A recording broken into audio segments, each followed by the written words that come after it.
এই দীপু, টেবিলের উপরে দেখ গ্লাস আছে, গ্লাসটা দিয়া দাও তো।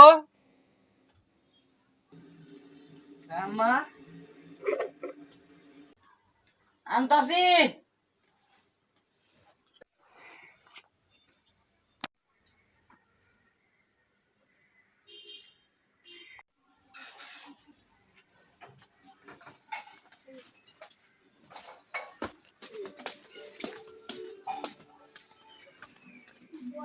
কই আম্মা, টেবিলের উপরে তো গ্লাস নাই। আমি জানতাম তুই একটা কামও পারবি না। আমি জানতাম তোর দিয়ে একটা কামও হয় না। আমি জানতাম তো, এর লিগে গ্লাস আমি আগে আইনা রাখছি।